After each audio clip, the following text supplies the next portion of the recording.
Good morning बच्चे। कक्षा 9वीं के बच्चों का आज हिंदी कक्षा में स्वागत है।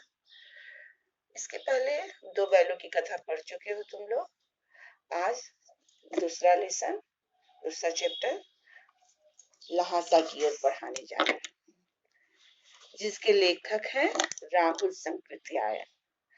राहुल सांकृत्यायन घुमक्कड़ स्वभाव के थे। उनका साहित्यिक परिचय कुछ जान लेना जरूरी है। राहुल सांकृत्यायन का जन्म सन 1893 में उनके ननिहाल गांव पंदहा, जिला आजमगढ़, उत्तर प्रदेश में हुआ। उनका पैतृक गांव कनेला था। उनका मूल नाम केदार पांडे था। उनकी शिक्षा काशी, आगरा, लाहौर में हुई और 1930 में श्रीलंका जाकर उन्होंने बौद्ध धर्म ग्रहण कर लिया। तब से उनका नाम राहुल सांकृत्यायन हो गया। समझे? राहुल जी का पाली, प्राकृत, अपभ्रंश, तिब्बती, चीनी, जापानी, रूसी सहित अनेक भाषाओं के जानकार थे राहुल जी। उन्हें महापंडित कहा जाता था। सन 1963 में 1963 में उनका देहांत हो गया। उन्होंने बहुत सारे उपन्यास, कहानी, जीवनी, यात्रा वृत्तांत लिखा है। यात्रा वृत्तांत जो घूमने से जुड़ी हुई कहानियां होती है उसको यात्रा वृत्तांत कहते हैं।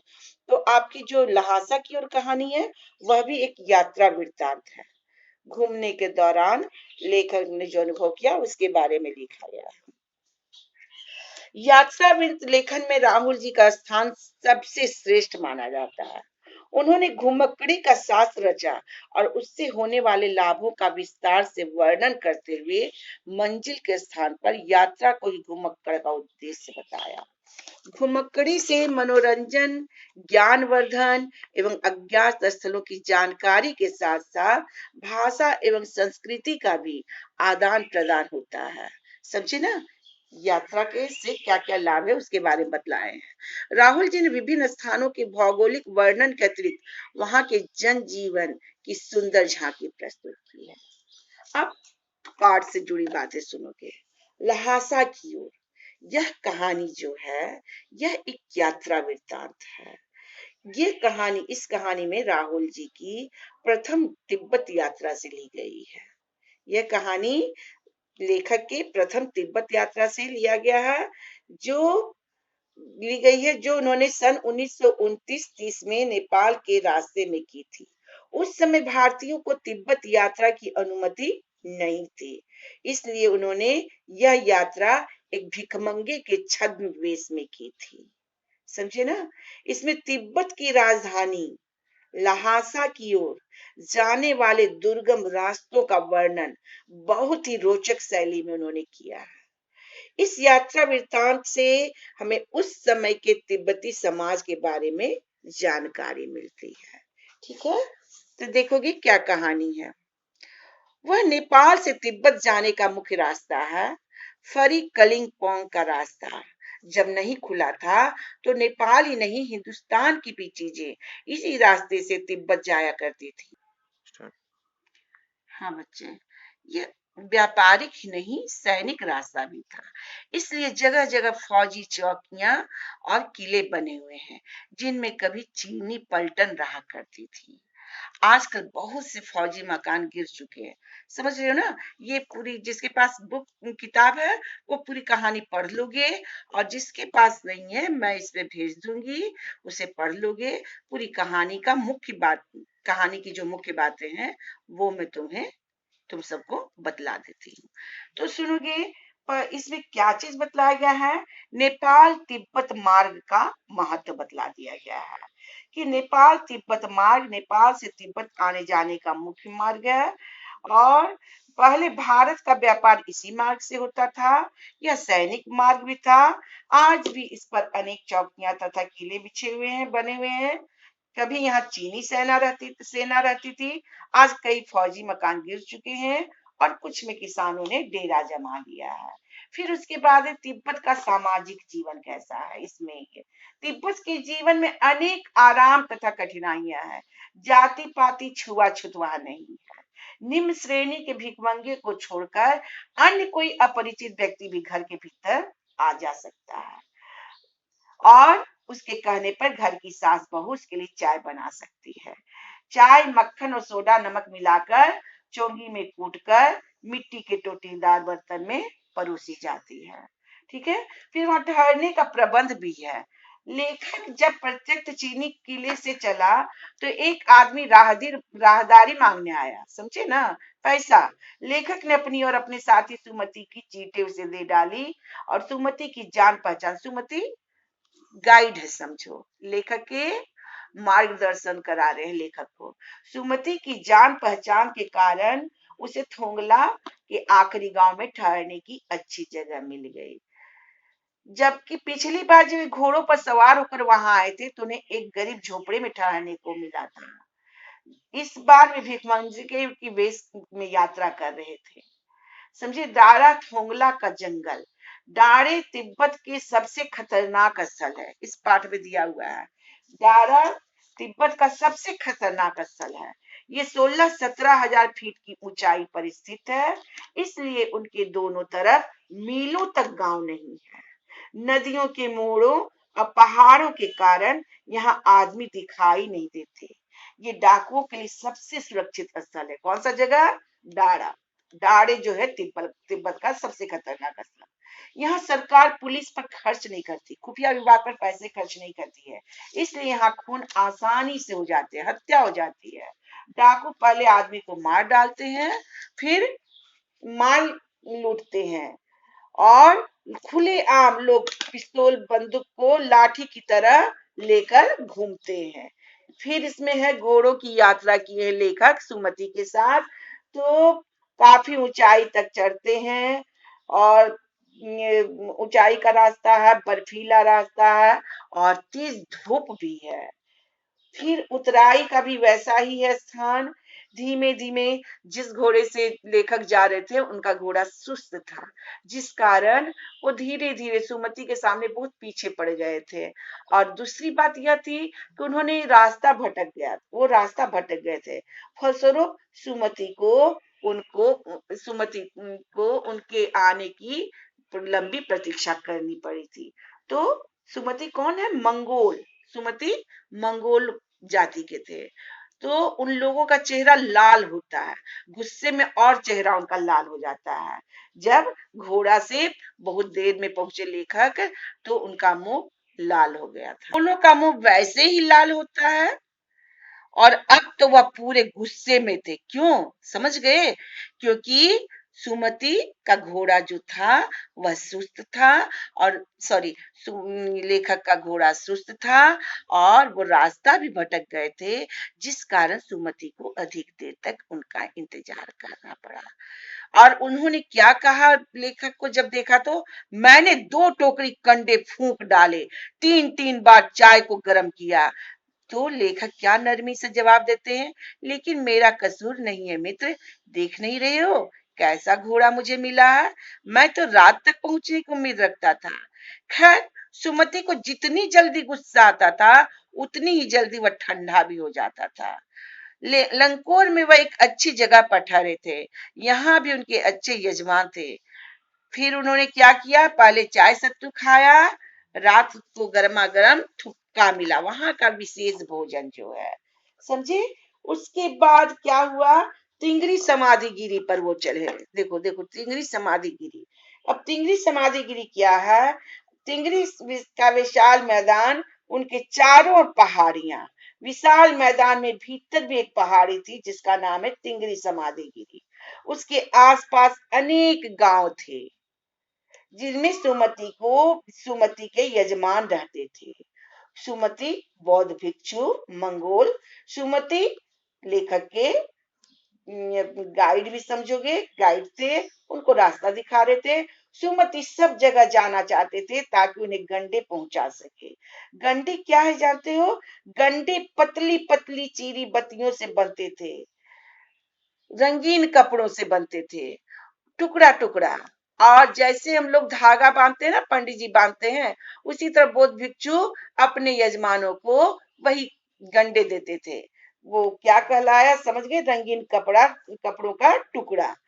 तो गंडे पतली पतली चीरी बत्तियों से बनते थे। गंडे खत्म हो जाने पर वे और कपड़ों से नए गंडे बना लेते थे। देखो कि वहां अंधविश्वास।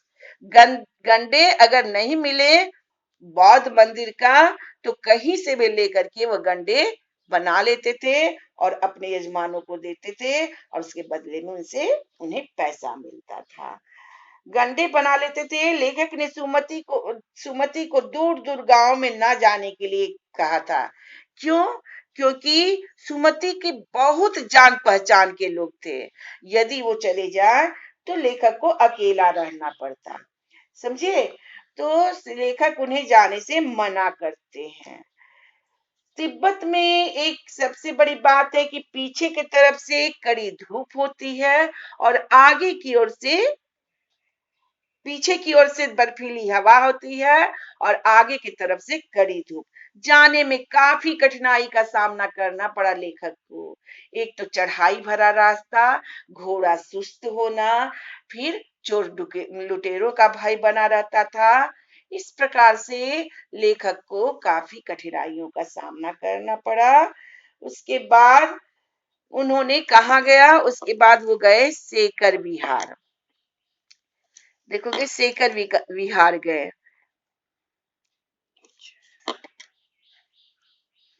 कहा, उसके बाद वे कहाँ गए, सेकर विहार। सेकर विहार के लिए चलने के लिए कहा कि अब वहां का देखोगे, वहां की सामाजिक स्थिति कैसी है। तिब्बत की जमीन बहुत अधिक छोटे बड़े जागीरदारों में बटी है। इन जागीरों का बहुत ज्यादा हिस्सा मठों के हाथ में है। अपनी अपनी जागीर में हर एक जागीरदार कुछ खेती खुद भी कराता है, जिसके लिए मजदूर बेगार में मिल जाते। बेगार यानी बिना पैसा दिए, समझे ना? बिना पैसा दिए खेती करवाना, काम करवाना, उसे क्या कहते हैं, बेगार। तो वहां बेगारी में मजदूर मिल जाते थे। खेती का इंतजाम देखने के लिए वहां कोई कोई भिक्षु भेजा जाता है, जो जागीर के आदमियों के लिए राजा से कम नहीं होता है। सेकर की खेती के मुखिया भिक्षु, देखो नम से उसे कहते हैं, बड़े भद्र पुरुष थे। बहुत प्रेम से वह मिले लेखक से। हालांकि उस वक्त मेरा वेश ऐसा नहीं था कि उन्हें कुछ भी ख्याल करना चाहिए था। लेखक सेकर विहार में जब जाते तो देखो क्या उनको अच्छा लगता। यहाँ एक अच्छा मंदिर था, जिसमें कंजूर, जो बौद्ध धर्म ग्रंथ है, बौद्ध वचनों का अनुवादित ग्रंथ की हस्तलिखित 103 पोथियां रखी हुई थी। मेरा आसन वहीं लगा। किनका आसन? लेखक का आसन। वह बड़े मोटे कागज पर अच्छे अक्षरों में लिखी हुई थी। एक एक पोथी 15-15 शेर से। कौन सी पुस्तक? कंजूर। कौन सी पुस्तक? कंजूर, जो बुद्ध वचन अनुवाद की हस्तलिखित पोथियां थी। सुमति ने फिर आसपास अपने यजमानों के पास जाने के बारे में पूछा, तो पहले से लेखक उन्हें जाने से रोकते हैं, क्योंकि यह बहुत समय लगा देते और लेखक अकेले पड़ जाते। नहीं, दूसरी बार उन्हें जाने से नहीं रोकते हैं। क्यों? क्योंकि अब वो पुस्तकों के भीतर थे। वो एकांत में उन पुस्तकों का, कंजूर की पुस्तकों का अध्ययन करना चाहते थे। इसलिए वह उन्हें जाने की अनुमति दे देते हैं। अब उसके बाद मैंने समझा था कि 2-3 दिन लगेंगे, लेकिन सुमति उसी दिन दोपहर को आ गए। तिंगरी गांव वहां से बहुत दूर नहीं था। हमने अपना अपना सामान पीठ पर उठाया और भिक्षु नम से विदाई लेकर चल पड़े। इस प्रकार यात्रा में ही लेखक भिक्षु सुमति के साथ रहते रहे। उनको यात्रा बहुत पसंद थी। तो यही है तिब्बत का। लहासा क्या है? तिब्बत की राजधानी है। और उसी यात्रा के दौरान जो जो स्थितियां मिलती है, कठिनाइयां मिलती है, उसका वर्णन है। वहां की सामाजिक रीति रिवाजों का वर्णन है, कैसे कैसे लेखक कहाँ तक पहुंचते हैं। ठीक है, इस कहानी को पूरा पढ़ लोगे। अब हम इसमें से प्रश्नोत्तर तुम लोगों को बदला देते हैं, है ना? ध्यान से सुनना बच्चे। पहला प्रश्न है, थोंगला के पहले के आखिरी गांव पहुंचने पर भिखमंगे के वेश में होने के बावजूद लेखक को ठहरने के लिए उचित स्थान मिला, जबकि दूसरी यात्रा के समय भद्र वेश भी उन्हें उचित स्थान नहीं दिला सका। क्यों? सुनोगे पहले प्रश्न का उत्तर।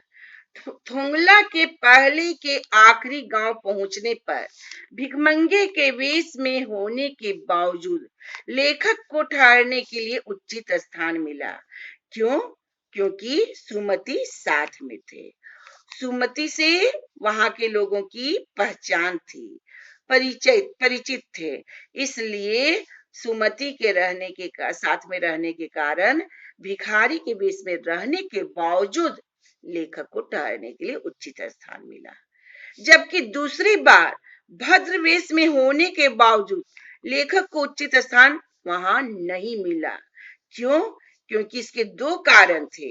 एक तो सुमति साथ में नहीं थे और दूसरी बात यह थी कि शाम के समय वहां के लोग छंग पीकर होश में नहीं रहते, इसलिए वहां पर उनको रहने का उचित स्थान नहीं मिला। समझे पहले प्रश्न का उत्तर। दूसरा प्रश्न, उस समय के तिब्बत में हथियार का कानून न रहने के कारण यात्रियों को किस प्रकार का भय बना रहता था? बतलाए ना, उस समय के तिब्बत में क्या था, पुलिस विभाग में, खुफिया विभाग में पैसा खर्च नहीं किया जाता था, तो हथियार कानून न रहने के कारण लोग खुलेआम पिस्तौल बंदूक लेकर घूमते थे, लाठी डंडों की तरह लेकर घूमते थे। समझे? यात्रियों को हत्या और लूटपाट का भय वहां बना रहता था। डाकू किसी को भी आसानी से मारकर चले जाते थे, कोई उसकी खोजबीन नहीं होती थी। ठीक है, तो ये हो गया। नेक्स्ट क्वेश्चन है, लेखक लंकोर के मार्ग में अपने साथियों से किस कारण पिछड़ गया? तो लेखक लंकोर के मार्ग में अपने साथियों से किस कारण पिछड़ गया, बतलाए ना भी। पहला कारण क्या था? उनका घोड़ा सुस्त था। दूसरा कारण क्या था? दूसरा कारण क्या था? लेखक रास्ता भटक गए थे, क्योंकि दो रास्ते निकल रहे थे, वो गलत रास्ते को अपना लिए थे। ठीक है, नेक्स्ट क्वेश्चन है, लेखक ने शेखर विहार में सुमति को उनके यजमानों के पास जाने से रोका। अभी अभी पढ़ाए। लेखक ने शेखर विहार में सुमति को उनके यजमानों के पास जाने से रोका, परंतु दूसरी बार रोकने का प्रयास क्यों नहीं किया? तो लेखक ने शेखर विहार में सुमति को उनके यजमानों के पास जाने से रोका क्योंकि वह उनके बहुत जान पहचान के यजमान थे। अगर वो चले जाते तो लेखक को अकेले रहना पड़ता। इसी अकेलेपन के भय के कारण लेखक उनको जाने से रोक देते। किंतु दूसरी बार लेखक के हाथ कंजूर की पुस्तकें पड़ गई। लेखक के हाथ लग गई थी कंजूर की पुस्तकें, तो ये कंजूर की पुस्तकों का गहन अध्ययन करना चाहते थे एकांत में, इसलिए दूसरी बार रोकने का प्रयास नहीं किया। समझ गए? नेक्स्ट क्वेश्चन, अपनी यात्रा के दौरान लेखक को किन कठिनाइयों का सामना करना पड़ा? तो अपनी यात्रा के दौरान लेखक को बहुत सारी ऊंचाई का रास्ता था, बहुत चढ़ाई वाला, पीछे से बर्फीली हवा, आगे से तेज धूप, फिर डाकू चोर लुटेरों का भय, निर्जन स्थान। तो इस प्रकार बहुत सारी कठिनाइयों का सामना उनको करना पड़ा था। समझ गए? रास्ता भटक गए थे ना, बहुत सारी कठिनाइयों का सामना करना पड़ा। अब देखोगे, प्रस्तुत यात्रा वृत्तांत के आधार पर बताइए उस समय का तिब्बती समाज कैसा था। तो उस समय का तिब्बती समाज कैसा था?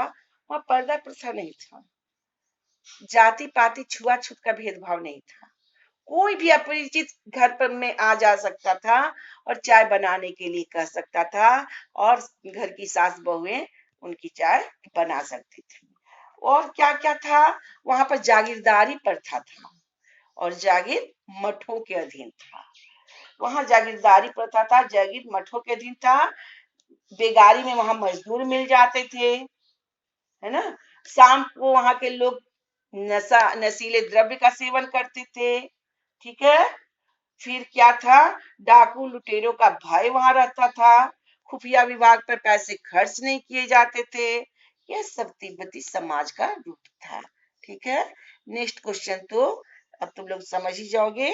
तुम लोग प्रश्नोत्तर कर लेना, हम क्वेश्चन भेज दे रहे हैं और तुम लोगों को ये पूरा पाठ भी भेज दे रहे हैं, इसको कंप्लीट कर लेना। ठीक है, धन्यवाद।